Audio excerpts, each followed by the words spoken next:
Reader. Help.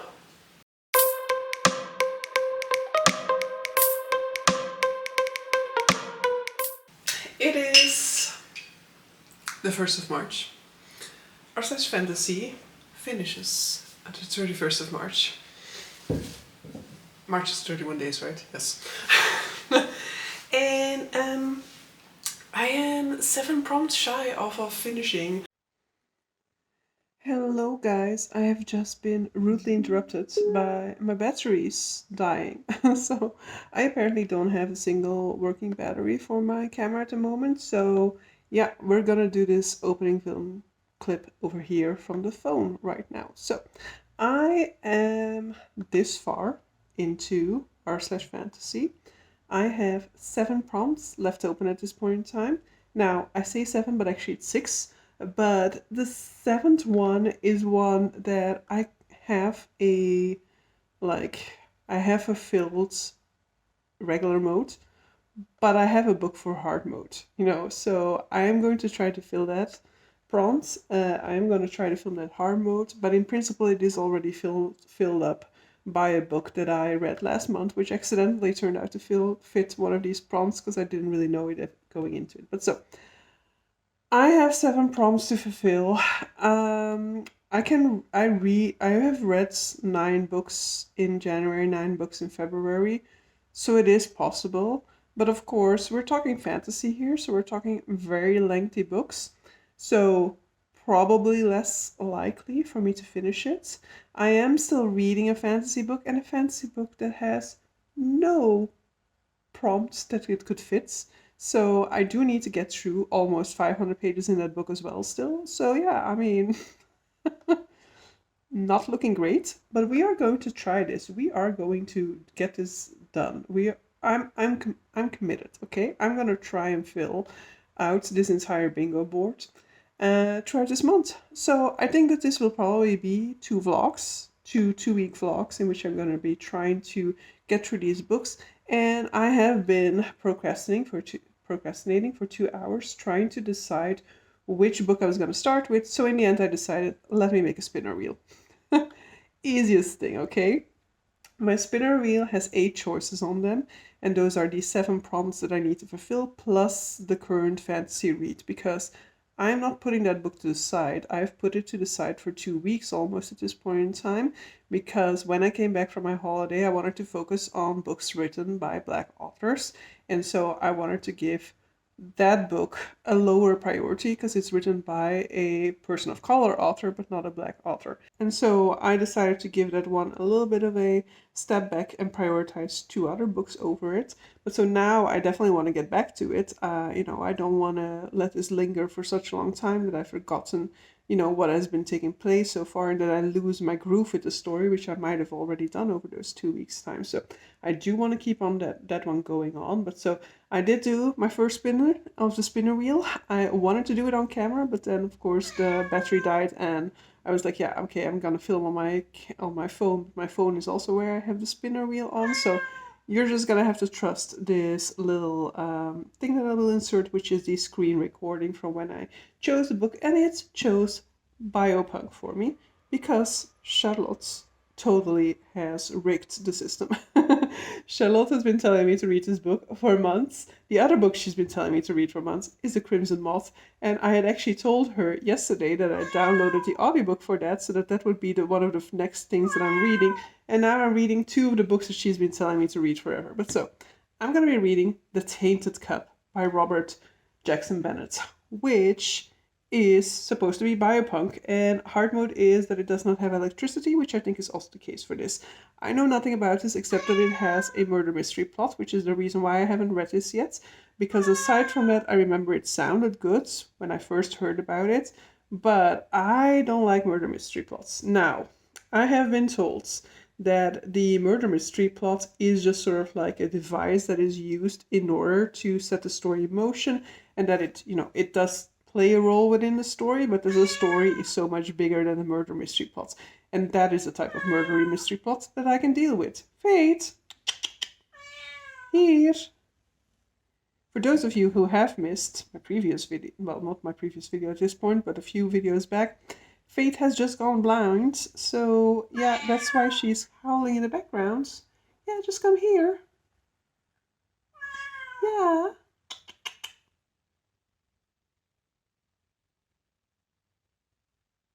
She's not that great yet in realizing when she hears me where I am. And she hasn't really found a way onto the sofa yet.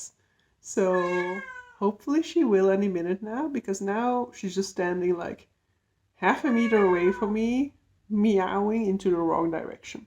Come. Yeah. Come.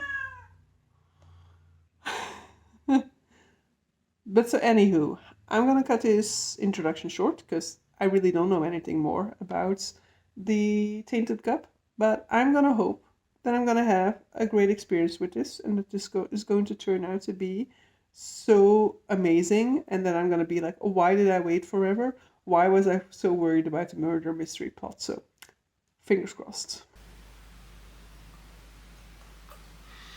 It is day 2 of this vlog, and I'm updating you guys. Who am I? I normally never update this fast. I normally update every week. I normally say I will update you guys when I'm a little bit further into the book and can tell you something about it, and then I don't. So who is this? Somehow it is still me. So I am here to talk about 2 books, because I have gone and made Charlotte's life amazing. Of course, I have that power all by myself. No. I think I mentioned it yesterday that I have somebody who's been telling me to read these particular 2 books for a long time, and so I'm finally reading both of them. So yesterday I read In the Tainted Cup by Robert Jackson Bennett. I am I'm 11 or 12% into this one. This is very much murder mystery. I think when I was saying like, I opened it up and the dedication immediately. Red flag. It says, for my mom and Nana, who were the gateway to murder mysteries. And I'm like, I actually want this book to not be too murder mystery, so that's not a great dedication. And then we straight on go into the examination of the murder scene. Now, this book is a exploration of a murder scene in which we find a body that has been sort of like impaled by a tree, or basically a tree has grown out of the body, which has been assumedly the cause of the murder, the death. And we are seeing a protagonist who is an assistant to an investigator, and he basically has this sort of like perfect memory. So when he kind of sets his mind to it and like associates a smell with certain memories, he can really recall everything that he has witnessed. And so he's a perfect assistant for his detective, especially since his detective is a very sort of like flamboyant, crazy type of character who does not step outside because she is a little bit of a handful. And so that's more or less where I am. We are kind of seeing whether there's a real case to be made for this being a murder. The detective definitely feels so, and I'm assuming we're gonna explore from there. Now, this is fitting the biopunk prompt on the r/fantasy bingo board, and it is most likely also gonna hit hardboat, which is why I chose this particular book. To be fair, I also chose this particular book because I do have an interest in reading a Robert Jackson Bennett. I have heard amazing things about this series. I just was like, but it's a murder mystery. So we will see. I've been told that this first book definitely is a murder mystery, and that, you know, what I can stand in a murder mystery is that, you know, the murder mystery is a trigger for something bigger.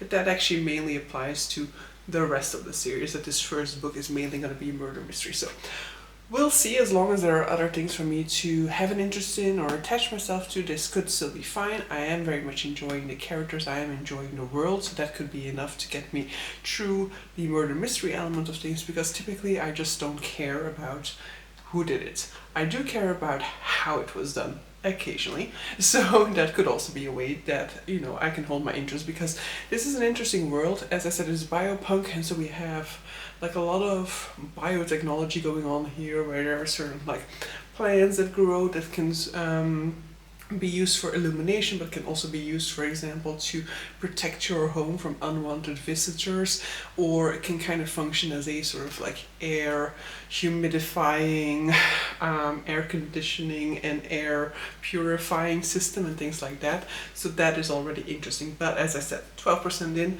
there's not too much that I can say yet. So the story hasn't, like, it kicked off immediately, of course, because we go straight into this sort of investigation scene, but the full direction of what we're gonna do with this isn't clear to me, unless indeed it is going to be a pure murder mystery, in which case I also think it is a little bit of an interesting choice then to just like jump straight into the examination of the murder straight away.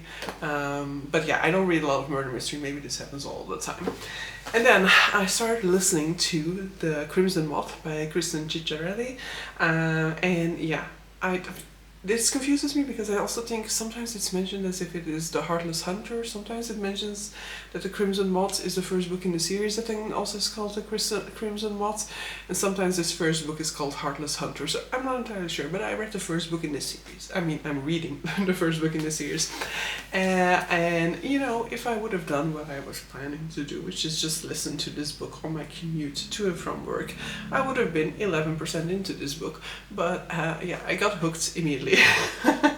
So thank you very much, Charlotte, for this recommendation, because would I have tried it out otherwise? I don't know. I didn't know anything about this book. I mean, I saw it on people's radar, I saw it passing by, but I never really knew much about this series, and so, you know, I would have probably been like, meh, a romantasy, you know, I don't dislike romantasies. The problem is that I feel like I have more of a love-or-hate thing going on with romantasies, where it's much more likely for me to be like turned away from them unless they really, really work for me. And I definitely think that what works for this is that it also just has a very interesting plot. You know, it's not only a romantasy, it might even be a romantic fantasy, who cares? But it is definitely having a strong plot that intrigues me, and because, you know, the whole story cannot just be about two people coming together, and maybe they won't even come together, because it's definitely a sort of like red flag relationship, because in The Crimson Moth we are looking at a woman who basically had to turn her family in when she was still a young girl, because they were part of a more or less witch-run society that was overrun by a rebellion, and so overnight witches went from sort of like the highest in society to real outcasts, not just outcasts but real targets that were being hunted down and, you know, put to justice, and put to justice meaning burn the witches basically. And so her and her grandmother were trying to escape because her grandmother was a witch, and but they were alerted just in time to the fact that people knew about their escape attempt, and so her grandmother agreed to have her hand her in, because she said, the best chance that you have of getting out of this unscathed is for you to turn me in. We are not able to find a way out of this city anymore, and so if I'm gonna have to go down, I want to go down in a way that defends you, that protects you. So Rune, our protagonist, hands in her grandmother, and as a consequence she's seen as a sort of like hero of the realm. However, a few years later, months later, I'm not entirely sure, she happens to come into her own witch's power. Now, she is basically now performing as a sort of like vigilante within this society, as she's trying to track down women who have just come into their powers and trying to help them escape the city.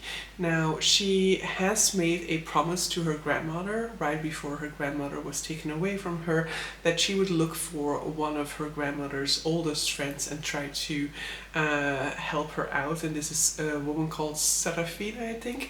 However, at the beginning of this book she has finally managed to track this woman down, but she's just too late, because the blood guards, so the guys who are hunting witches, have just taken her away. So now she wants to use all of her resources to find the location of Serafina and help break her free. in the process she has to seek out a unlikely ally, which is the brother of her best friend. However, his brother is a company man true and true. You know, he started this rebellion. He very much hates all witches, and so he's a very powerful figure within the Blood Guard.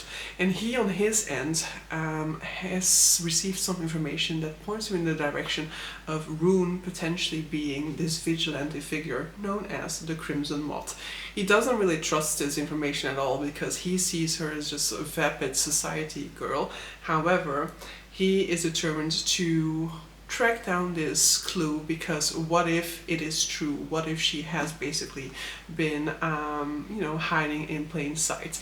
And I mean, we're setting up an absolute enemies to lovers, which is not my favorite romance trope, but I do have to admit that I eat it up a lot of the time.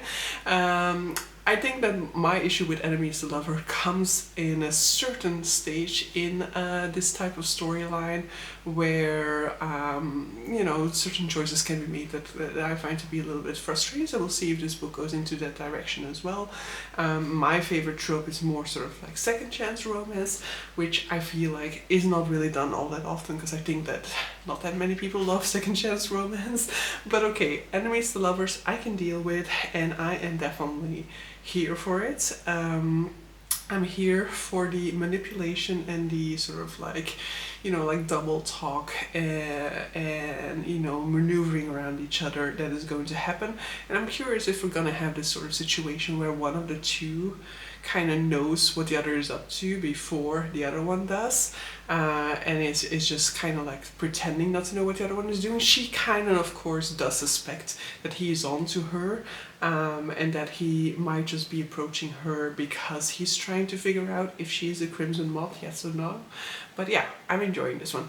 This one is for the prompt of fashion, high fashion. So basically the prompt in itself is a world in which fashion is important. She is living in high society, so definitely fashion is of importance. We already see her spending a lot of money buying these sort of like one-of-a-kind designer shoes, but he is the offspring of some tailors who were really famous and who rose to sort of prominence under the previous witch court. And so basically at that point in time, he and his family were living in the palace and they were making their costumes for them, and he was assisting in that. So he is somebody who can make clothing himself, and that makes him hard mode, because hard mode is that one of the protagonists is somebody who can make clothing. So yeah, I'm very happy with these two choices in terms of hitting modes, in terms of being able to hit the prompts and hit hard mode. I'm definitely already sold on the Crimson Moth. Hopefully I'll also get sold on the Tainted Cup, and I must admit that I want nothing more than to just continue listening to the Crimson Moth right now. And I'm like, yeah, I don't want to fight against that neither, because I'm like, yeah, that's what this year is all about, right? Spontaneity, reading the things I want to be reading and letting myself be like pulled in certain directions based off of what is working for me. So with that in mind, I absolutely should get into that. The one problem is that just that it's like, but this is my commute book, If I'm gonna be listening to this in 2 or 3 days time, I need to find another book for my commute. And I actually don't think that any of the other books for this vlog I have access to in the audiobook format. So I guess I will have to look into that, because if I do, then there's no real conflict here, right? If I have another book up my sleeve that I can listen to in the audiobook format that is also going to help me complete these 7 books, then we might as well, Actually, probably I could easily do that because I have the cozy SFF prompts. I have to look up again what the hard mode for that was to make sure that I find something that is eligible for it, but I could easily swap that out. Currently I have something in there that is just like very short, a short novella, in the sense that, it's a book that I do want to read, but it's like, oh, if I'm going to choose between the different cozy SFFs that, are on my radar, I might as well choose something that's very short. But for example, if Agnes Ogbert's Magical Cat Shelter, the new book by Heather Fawcett, if that one has an audiobook that I have access to, that could be perfect, because then I could listen to that, and that would also reduce my physical TBR, because yeah, I'm not reading much of my physical TBR this month, so we'll see. But yeah, I'm excited about what I'm reading so far. I am now 19% into the Crimson Mod, because I, as maybe implied by what I said earlier, I didn't just listen on my commute to the Crimson Mod. When I got home during my lunch break, I listened to it. After I finished my workday, I listened to it. And then so, yeah, I am very eager to continue this story along. I might lose some of this rush again once we get to the stage where I feel like the slow burn is too slow burn. I guess that is part of my issue with, you know, romance in general, I guess, but I feel like I find it most annoying with enemies to lovers is that super slow development sometimes of a relationship. You know, with second chance romance, at least we can have like the memories of when they were together, for example, to keep us going, and there are at least like, I don't know why it works better for me with second chance romance, but I also just have read less of them. But I feel like, especially with enemies to lovers, of course there's going to be a lot of resistance to them getting together. That is part of the concept of enemies to lovers, is of course you don't want to be together, you hate the other person, and so coming to the realization that you actually don't hate them and actually are in love with them, and accepting that is a bit of a more difficult turnover than when you are just like casual strangers meeting one another, getting to know one another, and so an enemies to lovers plotline implies drawn out, and I don't like my romances drawn out, you know. Because when it comes to a romance like this, where I immediately feel like the connection, I immediately feel that spark that the author is like implying, then I'm just eager to see them get together. And so I have this initial rush to get through it, to get to that point. And then when that starts to take too long, I just can kind of fully lose my focus with it. So who knows, that might also happen with this book.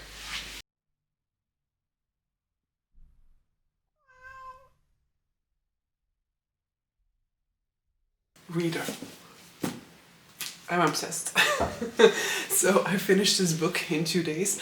I listened to the audiobook. I forgot that I'd also gotten a hold put on it for me at the library, and the notification for this being ready for me came in today, but too late. I have already finished this book. This is a 400-page book.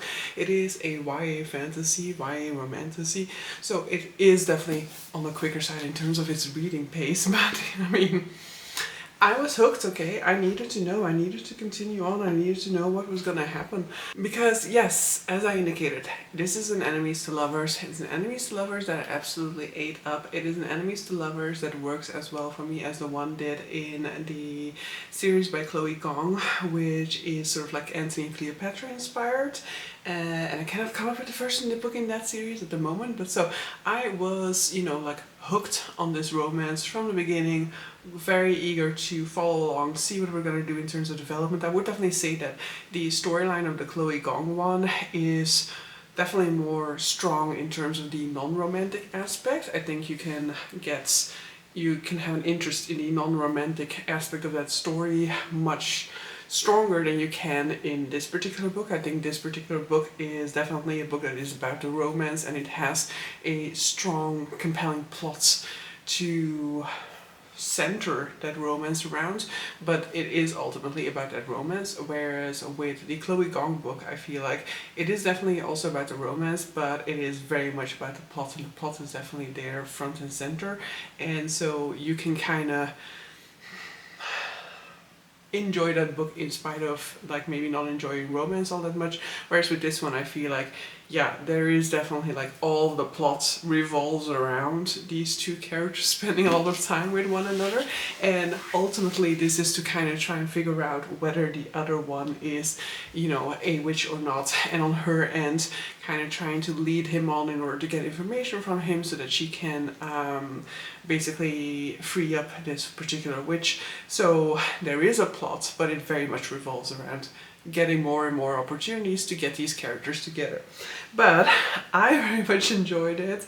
I sped through it. I read 50% on the first day, and on the second day it was definitely not really my intention. I mean, it hadn't been my intention on the first day to get to 50%, but on the second day it definitely was not my intention to read 50% again. But you know, we got to the point where it was like, okay, I have under 2 hours left, and you know, that would be like staying up a little bit too late for my preference, but also not too much, so I might as well finish, right? So yeah, I enjoyed this dynamic between the characters a lot.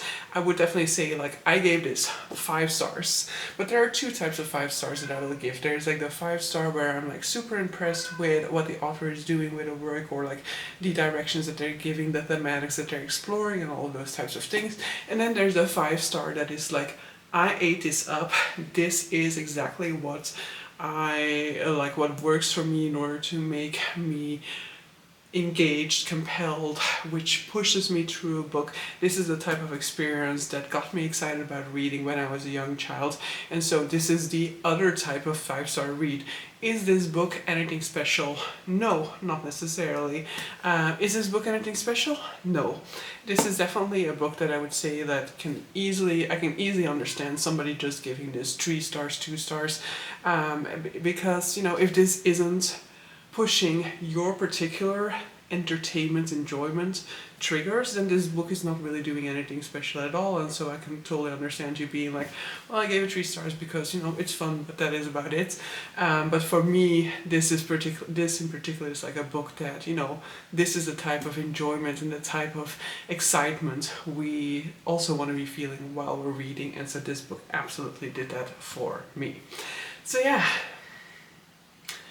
I am going to not go straight into the second book because this is a duology, and I would say that the dynamics of where we left off this first book also kind of reminds me of the Chloe Gong book, but and that's probably what's pulled that sort of like comparison into my mind. But the Chloe Gong series is a trilogy, and the 3rd book for that, by the way, is coming out this year, so I also need to reread that at some point this year, and this is just a duology. I'll be interested to see where we take things from here. There was a long time in which I was thinking that we're going to move locations after the first book, because it was kind of hinted at, and we might still do that. We probably still will do that, I assume, because of certain developments in the second half, but definitely there are also the possibility for us to completely turn that sort of like expected path around because of the way that this book ended up wrapping up. So I'm not entirely sure where we're taking things. I would enjoy kind of seeing a new destination and kind of exploring a new part of this world, but that's definitely okay if we stay in this particular location. I just want more of this duo and want to see where we go with that. It was definitely a slow burn that stays a slow burn, but it worked. I did not get tired of it. I did not get too frustrated with it. There was still enough of things happening to develop the romance and to kind of make us see the relationship between the two of them in order for me to remain engaged when it comes to this. And so we'll see whether the second book can continue that or not. But I will be reading a few other books first, because we have now read 1 out of the 7 books that I still need to read in order to complete our slash fantasy by the end of the month of March. So 1 out of 7 done, on a roll. This definitely fulfilled heart mode, because Gideon is definitely somebody who can make a garment, and he does also make a garment throughout this book. So yeah, that is heart mode concluded for the high fantasy, high fashion, I keep on saying that. For me, high is like high fashion, high fantasy, of course. So the high fashion prompt. Now, I have not made any progress in The Tainted Cup. I will be taking that book with me to the living room at this point in time, but I am going to be starting a new prompt. I am not going to roll for it because it is going to be my audiobook replacement, so it's going to replace The Heartless Hunter, and so the book that I'm going to be reading for that is Kings Must Fall, or The King Must Fall, which is a short story anthology, so it's co-written by a whole lot of people. and I have read the first 2 short stories. This is for the prompt to read 5 SFF short stories. Hard mode for that is to read an entire anthology.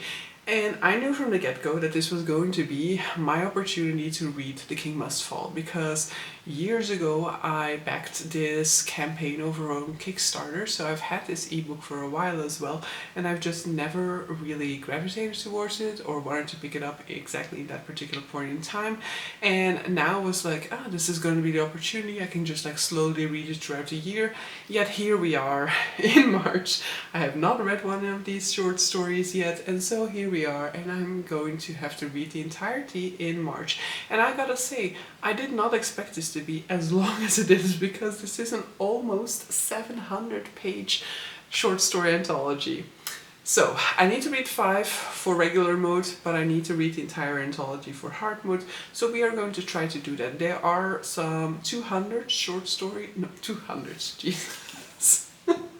20 short stories within this collection, which means that, you know, if I just read a little bit in this every single day, I will definitely get there. I actually have read through 2 short stories today, so I'm sure that it will happen at other times as well, where I'm going through more than one, and there will be other days in which there's just one or none, because there are also short stories that in the audiobook are sort of like split between 2 audiobook chapters, meaning that they're on the longer side. So we've started with 2 short stories today. The first one was by Devin Madsen, and the second one was by Luke Scholl, I think his name was. I have not read anything by the second author yet, but I have read a book by Devin Madsen, Between Dragons and Their Wrath, which I really enjoyed a whole lot. I'm really eagerly anticipating that sequel. And I enjoyed this short story, but for both of these I will say that my main enjoyment in the short story lay in the conclusion. I really enjoyed the endings to both of these stories. The endings that, you know, kind of twist the story, or kind of like have events blow up in people's faces, basically. That's the type of ending that I quite enjoy, and so I enjoyed it about both short stories. But I will admit that during the short story itself, I definitely was not as engaged as I could have been in both of these cases, and I definitely felt my attention wander.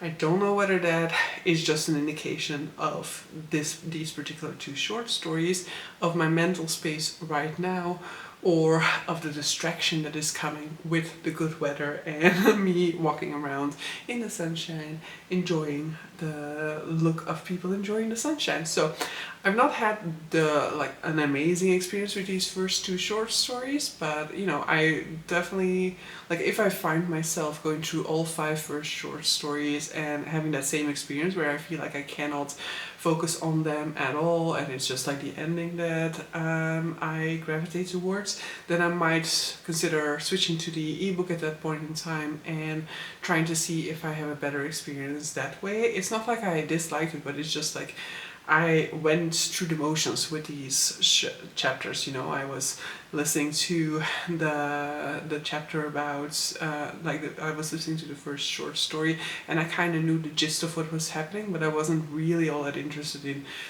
the dynamics between the characters, or like, I don't know whether it's just like a state of mind going into a short story where I'm like, yeah, I mean, I don't really care about the dynamics between these characters because I'm not gonna be spending 400 pages between them. Whether it's that type of a deal, I have no idea, because I don't really tend to read short stories all that often for me to really have much of an experience with them.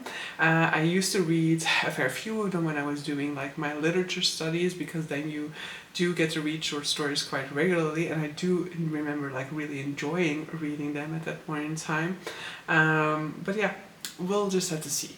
So far, that is my progress when it comes to this particular vlog, so I do feel like we've already made a really good progress, considering it is just the 4th of March at this point in time, and I am working on 3 out of the 7 prompts, and I've already completed 1 of those. So yeah, good progress, and you know, I will be trying to focus mainly on the Tainted Cup right now for the rest of the evening, and we'll see how that goes, and whether I can kind of get more sucked into that one than had happened within the first 3 or 4 chapters that I've read thus far, because we were definitely still basically mainly like laying the groundworks when it came to that particular book. But so yeah, I am also participating in Realmathon for this month, and so the Heartless Hunter has given my theme, which is the Paladins, 40 positive points, and I'm also going to be using 24 potentially negative points against another team, but I still have to decide, and I have to decide whether this counts. So I don't know whether you'll be able to see, but there's a little icon here in front of the first name of the author, that whether that has to decide and can count as sort of like an icon between the title and the author. I think it does. It is not sort of like the intentional interpretation of that prompt, because intentionally it would have been like, you know, you have the title, an icon, the author, and here the icon is very much part of the author part, but I still think it counts, so I'll probably count it, and that one will give me a higher point tally. So the 24 points that I've currently stated is like the lowest case, and I will actually get 4 more, I think, so I would be able to count 28 points against another team. I don't know whether there's sort of like a standing at the moment, and so whether there's any team that is like more interesting to attack at this point in time or not. So yeah, I just asked a question in the Discord, and I'll see what people tell me who to attack or not. But so yeah, I'm going to be taking part in Realmathon as well throughout the month, so go Paladins! Hey, I am back. It is Sunday the 8th of March, and I'm back to talk about the books that I'm currently reading, because I'm still reading 2 books for this particular vlog. So I'm reading The King Must Fall, which is the anthology, and then I'm reading The Tainted Cup.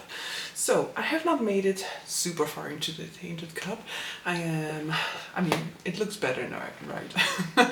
I'm 176 pages out of 406, so I'm closing on the midway point, and I do plan to get to the midway point by the end of today. So this is very much a murder mystery, okay?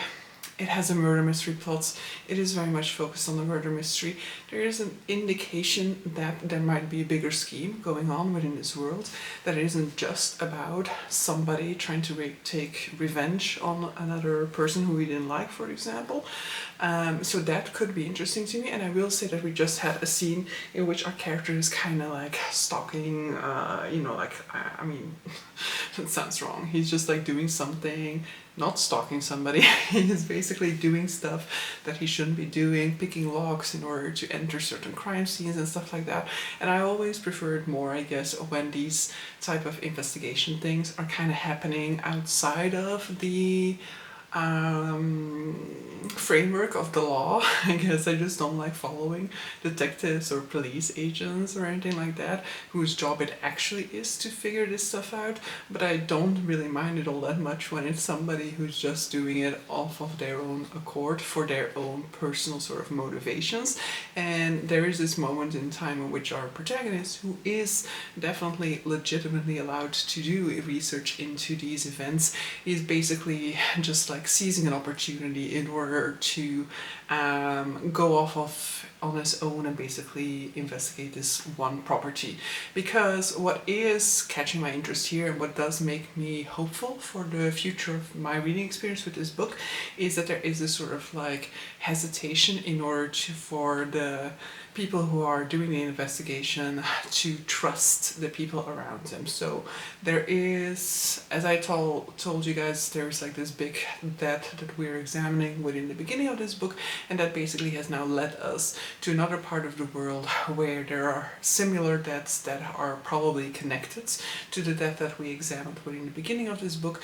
And the people who we meet in this section of the world, we aren't fully sure whether we can rely upon them. We aren't fully sure that they're not somehow involved within the scheming of this murder. And so I do like that aspect of it, and so hopefully there's going to be a little bit more sort of like going around people's back and potentially betrayals within the ranks that I might like more. It's not to say that I dislike this. I definitely think that the world is interesting, but I am never really like excited about the prospect of figuring stuff like this out, you know? So when they're kind of thinking through the possibilities and like the next steps for their research. Those are things that don't necessarily like hook me or excite me. And so what I'm more excited about is that type of thing that I was just talking about, is like the backstabbing, the politics and stuff like that. So yeah, I am enjoying but not fully hooked yet, so we'll see. But I have heard that it's mainly like the second book that will kind of deviate from this sort of like murder mystery plot, so if I enjoy this one enough, I might still give the second one a chance.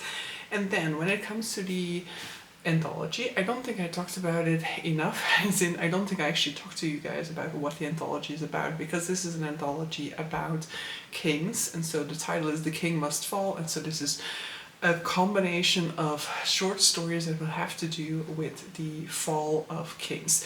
It doesn't necessarily mean that the king actually falls in all of these stories. It doesn't mean that in all of these stories there is a legitimate reason to depose the king. It just means that in some way or another they're all going to be about that. So I've read 10 out of the 20 at this point in time. My favorite so far has been one by Daniel Polanski, which I'm very happy about because I had given a novella by Daniel Polanski 5 stars, The Seventh Perfection, and then I've now read a duology by him, which is Those Above and Those Below, and I didn't enjoy myself as much with that duology, so I'm happy to see that I've had a good time with this short story again, meaning like I need to keep on giving Daniel Polanski a chance, because clearly there's something there that works for me. And so, for example, that particular short story is about a torque that is basically sort of like the symbol of the king of this particular kingdom, and so this torque is supposed to also kind of give you the powers of a king.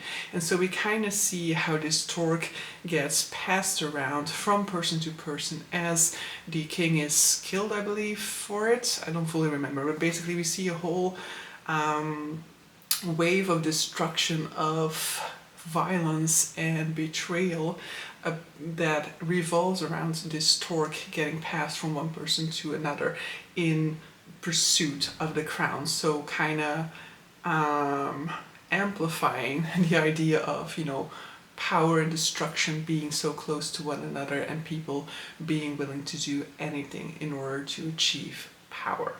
And so there are multiple stories within this one that I've enjoyed so far, and so I think the other one that I really enjoyed was the one before that, which was which had to do with like a Selkie aspect, which I have only read one other book that talked about the Selkie mythology, so I thought it was really fun to have another one talk about that one. And that one also was like about greed and how men manipulate the world around them in order to pursue their own profits, and so I enjoyed that a lot, and I'll have the title and author on the screen for that one. But so yeah, I am halfway through the amount of short stories, but I'm not yet halfway through the time of the audiobook for that. But yeah, I'm enjoying myself with that one, and I definitely think that that will probably be no real issue to finish that one in time for the end of the coming week, because as I said, it is the 8th of March. I am hoping to round this particular vlog off on the 15th, so that I will have had 2 weeks of this vlog, and then I'll do a part 2, which will be the second 2 weeks of the month of March. But I am definitely hoping to be able to finish these 2 by the end of next Sunday, because that will mean that I will have spent 2 weeks on 3 out of the 7 prompts that I still had to do, and I have 2 more weeks to finish the 4 remaining ones. Now this, I mean, I would ideally like it to be other way around, of course, to get around to 4 books in the first half and only have to do 3 more in the second half. But of course, I will say that these aren't the longest books, but they're also not the shortest one, okay? The Tainted Cup and the Crimson Moth were only 400, but the short story anthology will be 700 pages long. So if I just make some shorter choices for the second half of the month, I think it should still be possible.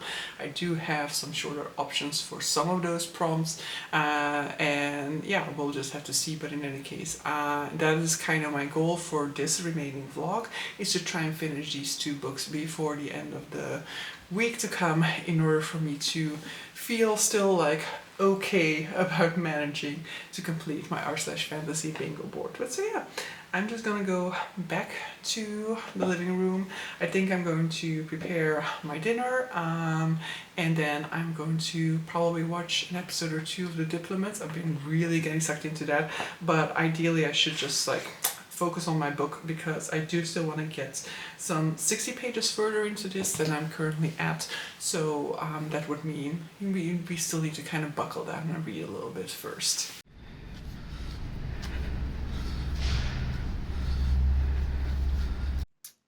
Hello, guys. It is Saturday, the 14th of March, which means that tomorrow I want to be stopping this particular vlog because then I'll be at the midway point of the month, more or less. And so, yeah, that seems like the perfect time to call an end to part 1 of this vlog and start part 2. But I still have The Tainted Cup and The King Must Fall to finish for this particular vlog. So I am quite far along in The Tainted Cup, so I am very close to finishing it. I have under 100 pages left to go. I have just reached the final part in this book. My feelings about it remain more or less the same. I am liking it, not loving it, not super intrigued, not super like pushed to keep on continuing on with it, but I'm not disliking the time that I'm spending with it. It is just a sort of like mediocre experience for me, unfortunately. And then we come to The King Must Fall, which is a wishy-washy experience. Sometimes I'm really invested in the story, sometimes I really am enjoying them. Some of them I just kind of go through the motions with and that's it, but that is really like what you can expect from a short story anthology. I have really enjoyed having this experience while going on walks a little bit more because I'm trying to get my first stage Garmin walk badge, which means like walking 140 whatever kilometers over the first 3 months of the year. And my hand is hurting from holding the camera, so I'm kind of have to look for a different angle for it. But so yeah, so I am trying to reach that badge, which means walking like over 140 kilometers across the first 3 months. And I did not really keep up with this in the first 2 months of the year, which means that I now have to scramble to try and make it. I still have some 50 kilometers to go within this month, and we still have half of the month to go. So I'm also hoping to put in a long walk tomorrow. So I already kind of looked at a potential route that would take like 14 kilometers for me to finish, which is a little bit of a stretch, not gonna lie, because, you know, I think a few months ago I did a 10-kilometer stretch and then definitely like my hips were hurting by the end of it. They were in absolute agony. Now, we'll see if I find myself struggling closer, like when I'm in that second half of the hike. I do think that I have some spots in which I can kind of make a detour towards a bus station and make the walk a little bit shorter. Ideally, I do the 14 kilometers, of course, because that means that I will get, you know, that I will make up for a little bit of lost time. I was kind of good about making myself go for a evening walk for a few days in a row there, but then I just fell off again. So I am a little bit behind again on where I should be. I think currently I have to walk 3 kilometers a day to still make it. And so it would be nice if we can tackle like 14 kilometers tomorrow, because then we can kind of reduce that like that daily average a little bit again. And then next weekend, I should definitely also do a little bit of a longer walk again. So yeah, that's kind of my strategy going to be, but that all will depend on the weather, because currently things are looking better over here. Currently I see some sun coming through, but the last 2 days have seen a lot of rain and wind over here, so it'll depend. If there's too much rain going on, I won't do it. And if it only starts to clear up around this time tomorrow, I'll probably also still not do it, because I do think I want to try and watch the Oscars during the night.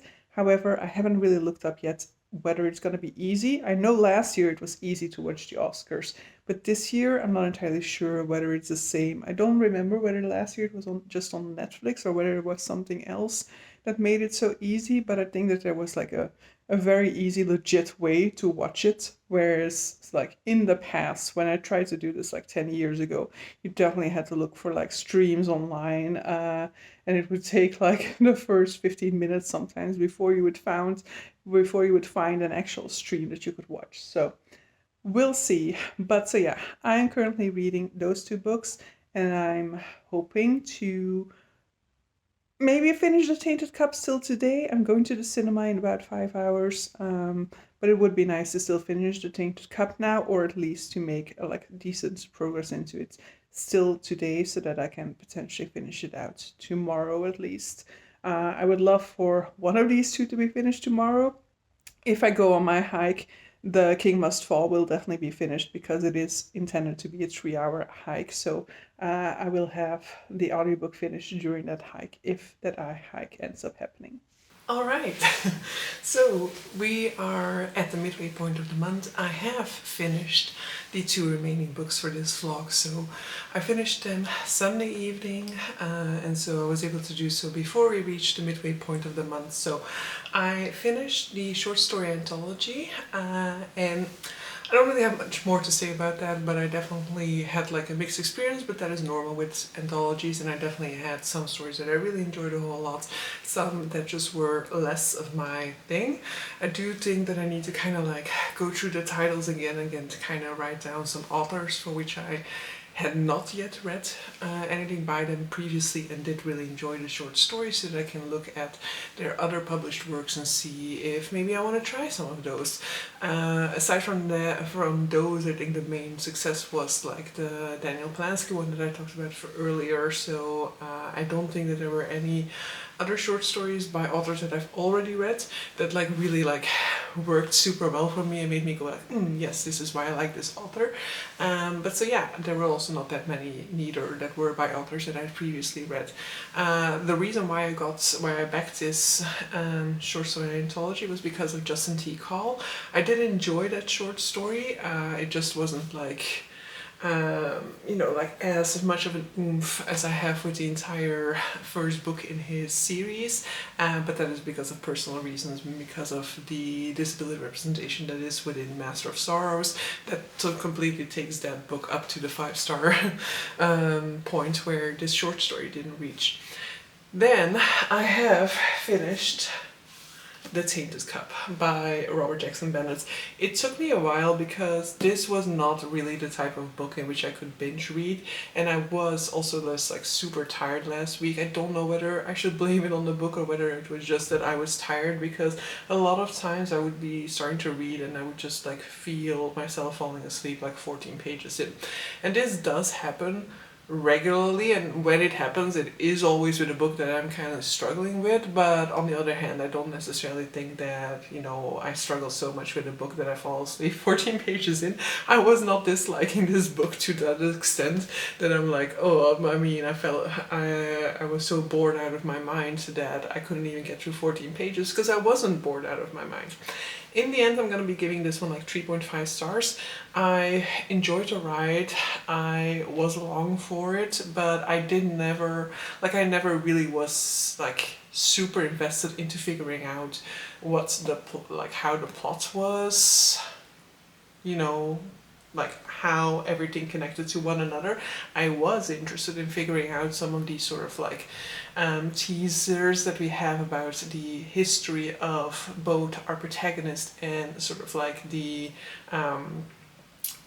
person that he's working for. In both of those cases there were some teasers about like something in their backgrounds that is not public knowledge or isn't shared, and in the case of our protagonist there's actually more going on as well. There's also some intrigue about his powers, which don't necessarily seem to act exactly the way that the powers of his type of class are supposed to happen. And so there was intrigue about those things, but there was not necessarily a lot of intrigue about the plot itself, which is not to say that I don't think, that I didn't enjoy reading about it, but I just don't have that sort of push through a book like that, because the events taking place are mainly about figuring that out. And I did like that the plot ultimately is like a pretty big conspiracy, and it's not just about a singular murder.